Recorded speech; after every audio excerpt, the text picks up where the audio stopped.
그들이 모였을 때에 예수께 여쭈어 이르되 주께서 이스라엘 나라를 회복하심이 이때니까 하니 이르시되 때와 시기는 아버지께서 자기의 권한에 두셨으니 너희가 알 바 아니요 오직 성령이 너희에게 임하시면 너희가 권능을 받고 예루살렘과 온 유대와 사마리아와 땅끝까지 이르러 내 증인이 되리라 하시니라. 이 말씀을 마치시고 그들이 보는 데 올려져 가시니 구름이 그를 가려 보이지 않게 하더라. 올라가실 때에 제자들이 자세히 하늘을 쳐다보고 있는데 흰 옷 입은 두 사람이 그들 곁에 서서 이르되 갈릴리 사람들아 어찌하여 서서 하늘을 쳐다보느냐 너희 가운데서 하늘로 올려지신 이 예수는 하늘로 가심을 본 그대로 오시리라 하였느니라. 내 증인이 되라, 내 증인이 되리라. 이 말씀은 예수님의 마지막 명령이에요. 예수님의 이 땅에서 승천하시면서 마지막 하신 명령, 내 증인이 되라, 내 증인이 되리라. 전도예요. 선교의 명령이에요. 이 최후의 예수님이 우리에게 말씀하신 명령을 실천하는 성도는 예수님 말씀에 정말 충실한 성도가 되는 겁니다. 그리고 전도하고 선교한다는 이 말은 이웃사랑을 예수님처럼 정말 몸소 실천하는 그리스도인이 되는 겁니다. 여러분, 전도와 선교에는요, 그 바탕이 이웃사랑이에요. 이웃사랑. 그 영혼을 사랑하기 때문에 복음을 전하는 거거든요. 사랑이 깔려 있는 거예요. 그래서 이 전도, 선교, 이것은 우리 세대에 주어진 정말 절대절명의 예수님의 마지막 명령입니다. 우리가 이 명령을 행하지 않으면 안 되는 정말 가장 중요하고 가장 크고 가장 핵심이 되는 사명이 바로 전도, 선교예요. 이것을 바로 실천하기 위해서 우리는 날마다 우리 생활이 주님 앞에 서서 주님의 뜻에 따라가는 그 헌신의 결단이 우리 가운데 필요합니다. 이 명령을 지켜내려면, 실천하려면. 그러면 이 전도하고 선교를 하면 어떤 일이 일어나나? 일단 스스로에게 보면 우리 신앙이 성장해요. 전도하고 선교하면 신앙이 성장해요. 그리고 전도하고 선교한다는 것은 한 번 더 결단이 있어야 되거든요. 나만의 신앙생활이 아니고 내가 받은 은혜를 나누는 것이기 때문에 내가 주님께 충성하는 신앙이 성장하는 좀 자극제가 됩니다. 자극제가 돼요. 본을 보이기도 해야 되고 입을 열어서 전하기도 해야 되고 결단이 좀 필요합니다. 그리고 이렇게 전하면 우리가 항상 하는 거 있잖아요. 내가 왜 그리스도인인가? 우리의 목적이 뭔가? 하나님의 영광을 드러내는 거다. 전도할 때 하나님의 영광이 나타나요.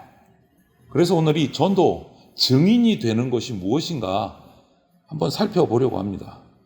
전도는 지금 오늘날 와서 긴급해요.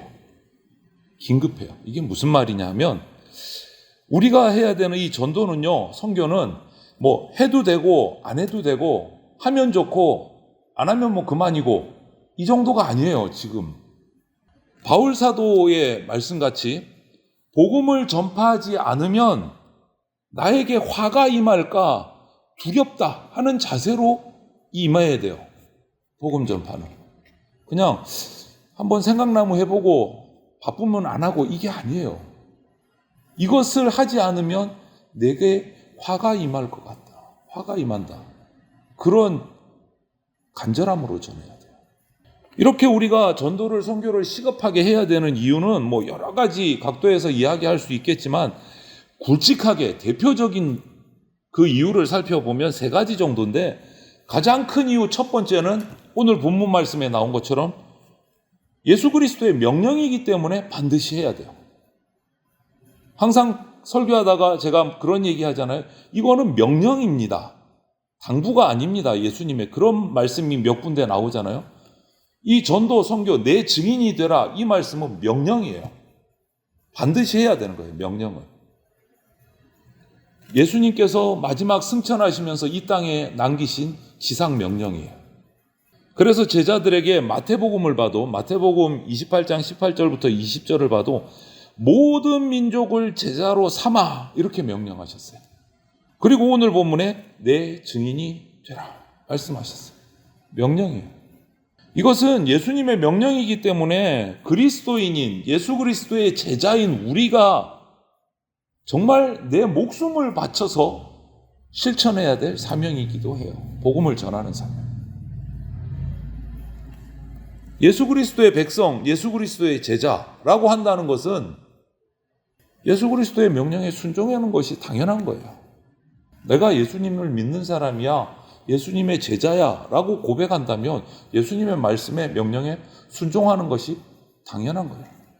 고난과 어려움이 있어도 주님이 주신 말씀이기 때문에 기쁨으로 실천해야 되는 사명. 그게 첫 번째예요. 예수님의 명령이기 때문에.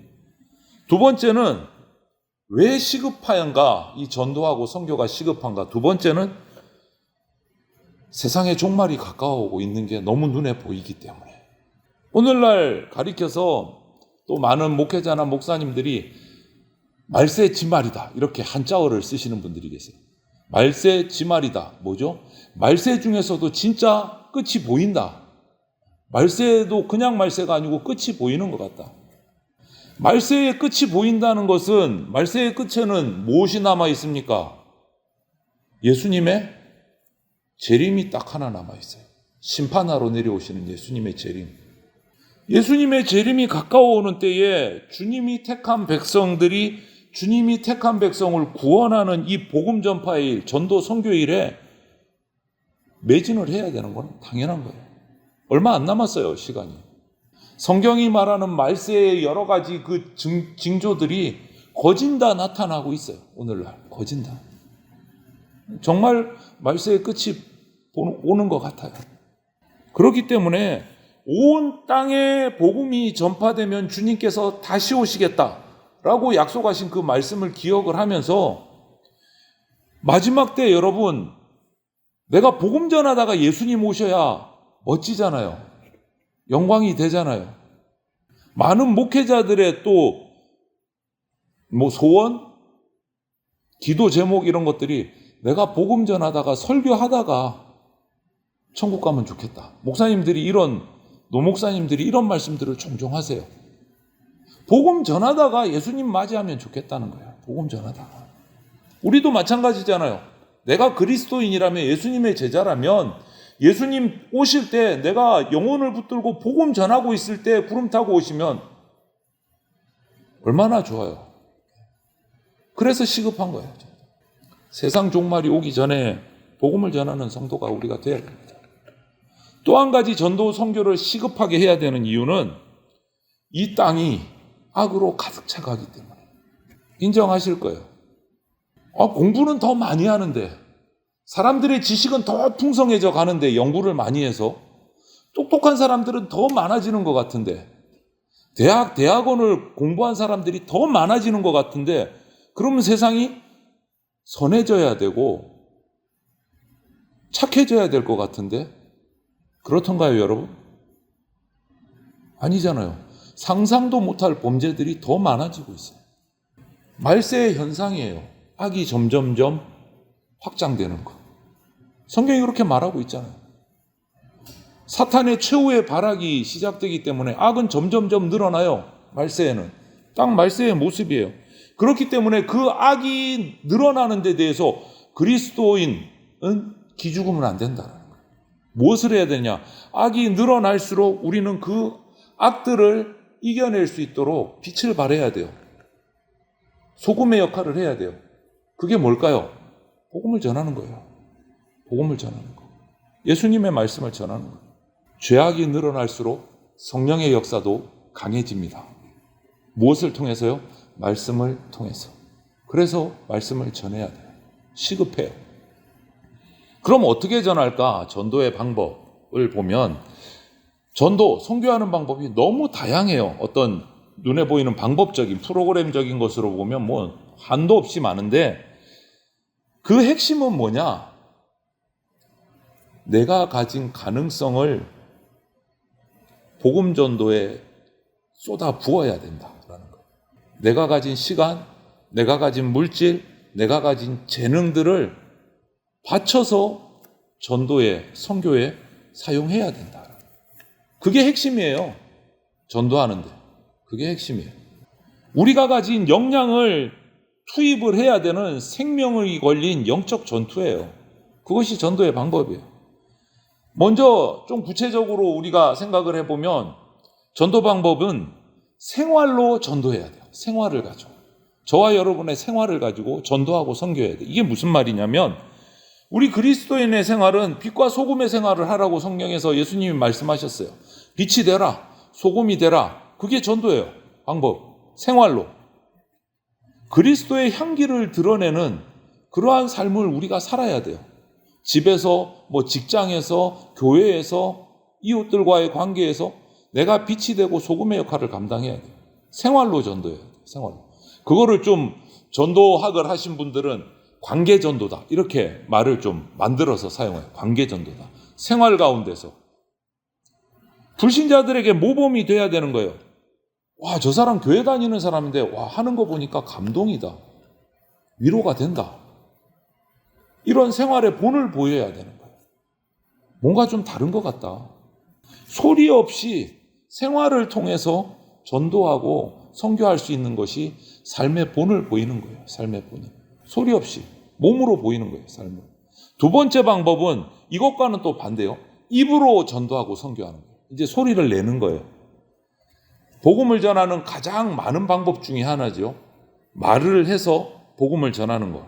내가 받은 예수님 믿고 나서 받은 은혜들을 전하고 말씀을 전하고 예수님을 다른 사람에게 소개하고 전도지를 들고 나가고 우리 교회는 나오는 그 2봉지씩 가지고 가서 간식과 함께 전도지를 전하고 예수님 믿으시라고 입으로 하는 거예요. 우리는 이 입으로 하는 전도, 선교도 해야 됩니다. 생활로 하고 입으로도 해야 돼요. 그 다음 한 가지 더, 세 번째는 나에게 주어진, 하나님이 내게 주신 달란트라고 말하죠. 재능을 가지고 전도하고 선교해야 돼요. 재능을 가지고. 하나님께서는 우리에게 정말 사람들마다 가지각색의 재능을 주셨어요. 가지각색의. 이 재능을 복음을 전하는데, 전도하고 선교하는데 잘 사용해야 돼요. 지혜롭게. 다 말할 수는 없겠지만, 내가 가수다, 아니면 음악을 잘한다, 그걸 가지고 전도할 방법을 고민하고 찾아내야 돼요. 내가 그림을 잘 그린다, 이걸 가지고 전도할 방법을 찾아내야 돼요. 그리고 내가 글을 잘 쓴다, 글을 가지고 시를 써서, 소설을 써서, 또 내가 뭔가 악기를 잘 다룬다, 밖에 나가서 찬양하면서 나는 청소를 잘해, 나는 뭔가 잘해, 같이 하는 거, 그런 잘하는 것을 가지고 복음을 전할 방법을 찾아야 돼요. 하나님이 주신 그 은사를 가지고. 또 사업가는 사업의 어떤 부분을 가지고 전해야 돼요. 복음을 전해야 돼요. 이것이 전도하는 방법이에요, 여러분. 생활을 가지고 내 입술을 열어서 또 내게 주신 그 재능들을 가지고 어떻게 하든 복음 전할 방법을 찾고 실천해야 된다. 그렇게 전도했을 때 그럼 어떤 우리에게 결과가 올까? 정말 많은 변화가 옵니다. 전도하면 새로운 변화가 와요. 전도, 선교라는 거는요, 이런 말을 쓰면 좀 강할지 모르지만 혁명적인 거예요. 혁명적인 거. 왜 이런 단어를 쓰냐면 예수님을 말씀, 복음을 받고 예수님을 영접한 영혼은요, 심령에서부터 변화가 생깁니다. 심령에서부터. 그런 영혼들이 한 영혼 한 영혼 늘어나다 보면 그 공동체가, 그 가족이 변화되고 마을이 변화되고 나라가 변화되는 혁명이 일어나요. 개혁이 일어나요. 개혁이. 이거는 복음 전도의 아주 정말 필연적인 결과고 역사 속에서 그런 사건들은 너무 많아요. 정반대의 사건도 있지만 복음이 전해졌을 때 그 사회가, 공동체가 변화되는 혁명적인 기록들도 많이 있어요. 그 결과를 한번 살펴보면 하나는 먼저 전도의 결과로 영혼이 구원받죠. 이거는 우리가 너무 잘 알지 않습니까? 영혼이 구원받아요. 복음을 영접한 사람의 영혼이 구원받습니다. 이건 성령님의 역사죠. 그리고 먼저 믿은 우리가 뜨거운 마음으로 복음을 전할 때 성령이 역사해 주시는 거예요. 그냥 길 가는 사람 성령이 갑자기 임하셔서 구원받는다, 그런 거 아니에요. 먼저 믿은 우리가 그 사람에게 전해야지. 그 사람의 영혼이 구원받습니다. 성령의 역사로. 영혼이 바뀌는 거 최고의 열매죠. 그리고 신앙의 축복이 임합니다. 전도하면, 선교하면. 복음을 전할 때 듣는 사람이 구원받는 거 당연하죠. 그런데 그것으로 끝나지 않아요. 전한 사람도 축복받습니다. 영혼이 신앙이 성장하고 믿음이 성장하고 축복받아요. 천하보다 귀한 영혼을 구하는 사람에게 하나님이 가만히 계시지 않습니다. 축복받습니다. 그래서 이런 신앙의 체험들을 한 번, 두 번 하게 되면 생활에서 내 입에서 내 재능으로 전하는 이 복음 전도를 통해서 행복해요. 행복한 거예요. 예수님의 사역에 같이 내가 동참한다는 것은 엄청난 축복입니다. 그리고 조금 전에도 말씀드렸지만 가장 큰 마지막 열매는 그 공동체가 개혁이 일어나요. 변화가 되기 시작합니다. 여러분, 예수님의 복음이 들어가면 사회는 바뀝니다. 역사 속에서 보면 예수님의 복음이 들어간 나라는 변화됐어요. 지금 다시 변질된 부분들이 있어서 안타깝지만 예수님의 복음이 먼저 들어가서 그 복음을 받아들여서 기독교 국가인 나라들이 선진국 아닌 나라 있습니까? 한번 보세요. 지구촌을 돌아보세요. 최고의 부자라고 하는 미국부터 시작해서 선진국들 가운데 기독교 역사를 갖고 있지 않은 나라는 단 한 나라도 없어요. 이게 어쩌다 보니까 그렇게 된 걸까요? 하필이면 기독교 받아들인 나라만 선진국이 됐다. 어쩌다 보니 그런 거예요. 그럼 어쩌다 보니 이슬람을 받아들이고 미신을 받아들인 나라는 전부 다 못 사는 나라가 된 거예요. 어쩌다 보니 아니지 않습니까? 안타까운 면도 있어요. 기독교 국가들이 다시 이슬람으로 돌아서고 기독교를 배척하면서 나라가 힘들어지는 모습이 있어서 안타까운 건 맞아요. 신앙을 끝까지 지키지 못해서 나라가 힘들어지는 모습을 봐요. 하여간 여기서 우리가 얻는 교훈은 뭡니까? 복음이 들어갔을 때 사회가 바뀐다라는 거예요. 변화가 일어난다. 복음이 들어갔을 때. 아름다운 변화가 일어난다는 거예요. 기독교는요, 누룩의 종교예요. 이게 무슨 말이냐면 작은 누룩으로 밀가루를 크게 부풀게, 반죽을 부풀게 하는 역사가 이 복음 가운데 있어요. 한 영혼, 두 영혼이 변화되기 시작하면서 교회가 바뀌고 마을이 바뀌고 나라가 바뀌고 세계가 바뀝니다. 여러분, 복음이 들어간 사회는요, 근본적으로 바뀌어요. 죄악들이 줄어들기 시작하고 복음이 빠져나오는 사회는 죄악이 늘어나기 시작해요. 그게 딱 기준이에요. 성령의 역사가 있느냐, 성령의 역사가 없느냐에 따라서 그 사회가, 그 공동체가 완전히 달라져요. 완전히 달라져요. 그것이 전도의 선교의 결과예요. 전도하지 않았을 때, 선교하지 않았을 때, 했을 때 차이는 엄청난 차이가 있습니다. 하나님이 사랑하는 성도 여러분, 우리가 성령 받으면 권능을 받게 됩니다. 그러면 우리는 예수 그리스도의 증인이 됩니다. 우리에게 성령을 주시는 이유, 복음이 믿어지게 하시는 이유, 그 목적은요, 너만 복음 받고 천국 가라가 아니에요. 전하라는 거예요. 전하라. 오늘 서두의 본문 말씀이 뭐였습니까? 우리에게 주신 마지막 명령, 내 증인이 되라. 내 증인이 되라. 땅 끝까지 가서 증인이 되라. 제자 삼으라. 그러라고 성령 충만케 해주시는 거예요.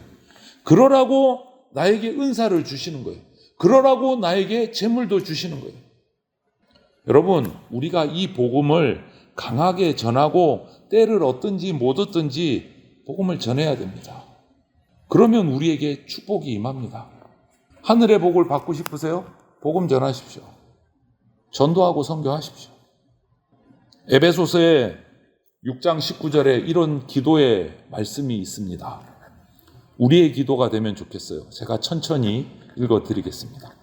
내게 말씀을 주사 나로 입을 열어 복음의 비밀을 담대히 알리게 하옵소서. 한 번 더요. 내게 말씀을 주사 나로 입을 열어 복음의 비밀을 담대히 알리게 하옵소서. 에베소서 6장 19절에 있는 기도의 말씀. 이 기도가 저와 여러분의 기도가 되기를 소망을 합니다. 본문 말씀을 통해서 주님이 주신 이 마지막 전도 선교의 명령을 마음에 품고 이 에베소서 기도를 내 기도로 강구하면서 삶 속에서 복음을 전하고 증거해서 하늘의 복을 풍성하게 누리는 그러한 성도들이 다 되시기를 주님의 이름으로 축원을 드립니다. 아멘.